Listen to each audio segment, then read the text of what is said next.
मनरेगा पर जारी विवाद अभी थमा भी नहीं कि मोदी सरकार एक बार फिर देश के दो बड़े कानूनों पर प्रहार करने की तैयारी में है। सरकार कांग्रेस के लाए दो और बड़े कानूनों पर अपना जामा पहनाने वाली है।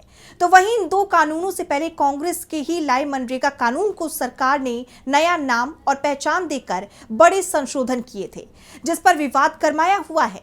तो अब सरकार किन दो बड़े कानून को बदलने की तैयारी में है, जानेंगे इस रिपोर्ट में।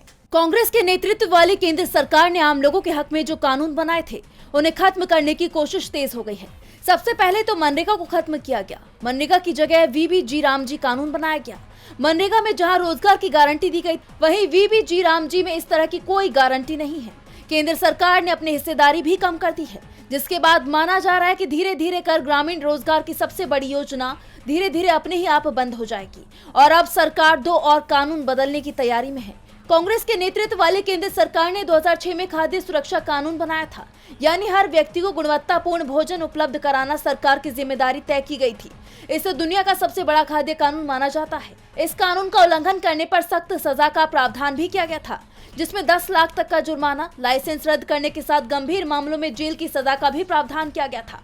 तो वहीं 2009 में शिक्षा का अधिकार कानून लागू किया गया, जिसमें 6 से 14 वर्ष तक के हर बच्चे को निःशुल्क और अनिवार्य शिक्षा पाने का संवैधानिक अधिकार दिया गया।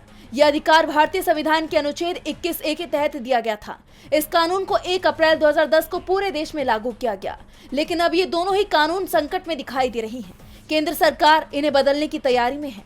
मनरेगा की ही तरह इन दोनों ही कानूनों को बदलकर नए कानून लागू करने की तैयारी की जा रही है। और इस बार भी सरकार की तरफ से यही कहा जा सकता है कि वो पुराने कानून में सुधार कर रही है, लेकिन सुधार के नाम पर क्या इन कानूनों को कमजोर किया जाएगा?